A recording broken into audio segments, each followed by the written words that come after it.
కడప నియోజకవర్గానికి ఎన్డీఏ కూటమి అభ్యర్థిగా ఈరోజు నేను నామినేషన్ దాఖలు చేయడం జరిగింది. ఈరోజు కడప నియోజకవర్గంలోని ప్రజలకందరికీ మనస వాచ కర్మన వాగ్దానం చేస్తున్నాను. కడప అభివృద్ధి, కడపలో ఉన్న యువత భవిష్యత్తు, శాంతియుతమైన కడప, మహిళల రక్షణ, మౌలిక సదుపాయాల్లో ముఖ్యంగా కడప మంచినీటి సమస్య, మురికినీటి కాలువలు, రోడ్ల సమస్య మీద ఇక్కడ గెలిచి ఆ సమస్యలను తీర్చే విధంగా కఠోర దీక్షతో పనిచేస్తానని ఈ సందర్భంగా తెలియజేసుకుంటున్నాను. ఈ ఎలక్షన్లో ఇది ఒక అత్యవసరమైన ఎన్నికలుగా మనం తీసుకోవాల్సి ఉంటుంది. గత 5 సంవత్సరాల నుంచి వైసీపీ ప్రభుత్వము యొక్క పాలనలో రాష్ట్రం కానీ కడప నియోజకవర్గం కానీ ఎలా తయారైందో మనందరికీ తెలుసు. విపరీతమైన భూ ఆక్రమణలు, అవినీతి అక్రమాలు, గాంజా, యువతకి ఉద్యోగాలు లేవు, ఏ విధమైన సంపద సృష్టి లేదు, ఏ విధమైన కంపెనీలు వచ్చే పరిస్థితి లేదు, ఫ్యాక్టరీలు వచ్చే పరిస్థితి లేదు. ఆర్థిక వ్యవస్థ మొత్తం చిన్నాభిన్నమైపోయింది. కాబట్టి ఈసారి ప్రజలు కానీ మేము కానీ ఒక అత్యవసరమైన ఎన్నికలుగా వీటిని తీసుకొని వీటిలో ఈసారి తెలుగుదేశం పార్టీ ఎన్డీఏ కూటమిని విజయవంతంగా గెలిపించి మళ్ళా రాష్ట్రాన్ని సరైన మార్గంలో పెట్టే విధంగా మేమందరము కష్టపడి పని చేస్తామని ఈ సందర్భంగా తెలియజేసుకుంటున్నాం.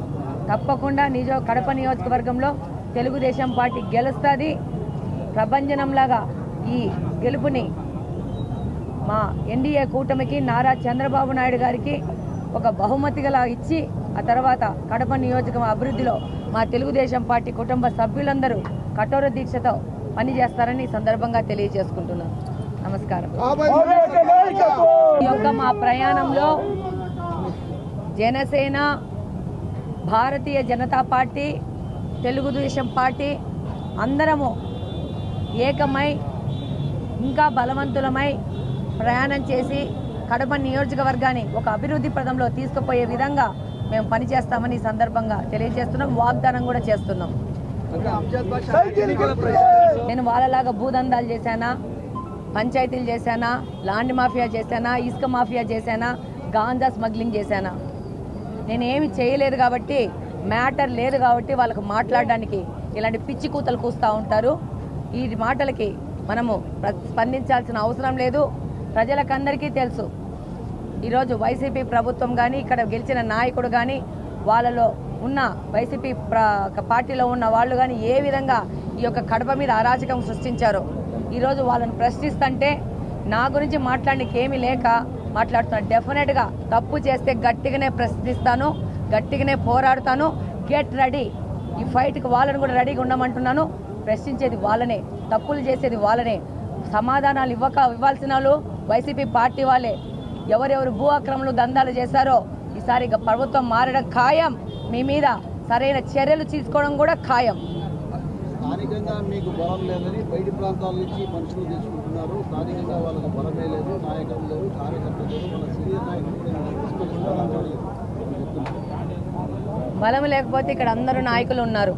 మీ కెమెరాలకు కనపట్లేదా, మీ కళ్ళకు కనపట్టలేదా? మీకు ఫస్ట్ ప్రశ్న వేస్తున్నాను. మీకే మీ ద్వారా మా పద్ధతులు ఇచ్చా. నేను చెప్పాను మ్యాటర్ లేదు, మ్యాటర్ వీక్ కాబట్టి పద్ధతులు అలానే మాట్లాడతారు. ఆయన సిద్ధవటం నుంచి ఇక్కడ వచ్చి పోటీ చేయట్లేదా? అదే ఆయన సిద్ధవటం నుంచి పోటీ చేయట్లేదా? వాళ్ళ నాయకుడు జగన్మోహన్ రెడ్డి గారు నెల్లూరు నుంచి తీసుకెళ్లి నర్సాపేటలో అనిల్ కుమార్ యాదవ్ని పోటీ చేయించలేదా? అంతకుముందు విజయమ్మ గారిని తీసుకుపోయి వైజాగ్లో పోటీ చేయించలేదా? ఊరికే వీళ్ళు కనీసం వీళ్ళని చూసి నవ్వుతారని కూడా సిగ్గు లేకుండా వీళ్ళు మాట్లాడతారు. ఇలా తెలివి తక్కువ ప్రశ్నలకి మనం సమాధానం ఇచ్చుకుంటే మనకున్న వాల్యుబుల్ టైం వీళ్ళ మీద అనవసరంగా వృధాగా ఖర్చు చేసినట్టు అవుతుందని నా అభిప్రాయం.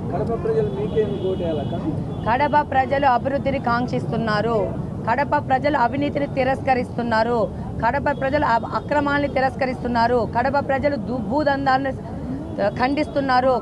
కడప ప్రజలు గాంజా వ్యాపారులు తిరస్కరిస్తున్నారు. వాళ్ళని నగర బహిష్కరణ చేస్తారు. ఈరోజు కడపలో మహిళలకు రక్షణ లేదు, యువతకు ఉపాధి లేదు. ఉంది ఒకటి అంటే ఎమ్మెల్యే గారి భూదందాలు, ఎమ్మెల్యే గారి అక్కడ అవినీతి అక్రమాలు, ల్యాండ్ మాఫియాలు, శాండ్ మాఫియాలు. ఇవి తప్పితే కడపకి ఏమీ లేవు. 5 సంవత్సరాలు కడప యువత ఏమి నష్టపోయింది, కడప ప్రజలు ఏమి నష్టపోయినారు, వాటి ఆర్థిక మూలాలు ఏ విధంగా నష్టపరిచినారు, వాళ్ళ జీవన ప్రమాణాలను ఎలా దిగజార్చినారు అనేది ప్రజలకందరికీ అర్థమైంది. ఈరోజు ప్రజలు మీరిచ్చే నూకలు తీసుకోవడానికి రెడీ లేరు. సంపద సృష్టించే చంద్రబాబు నాయుడు గారికి స్వాగతం చెబుతారు. చంద్రబాబు నాయుడు గారి యొక్క సారథ్యంలో రాష్ట్రాన్ని కానీ కడప నియోజకవర్గాన్ని కానీ ముందుకు తీసుకుపోవడానికి ప్రజలందరూ సిద్ధంగా ఉన్నారు. ముఖ్యంగా మహిళలు, యువత ఈరోజు చాలా నిస్పృహకు గురయ్యి చాలా అగచాట్లు పడుతున్నారు. వాళ్ళందరి దగ్గర నుంచి నిశ్శబ్ద విప్లవం వచ్చేది పరిస్థితి ఉంది.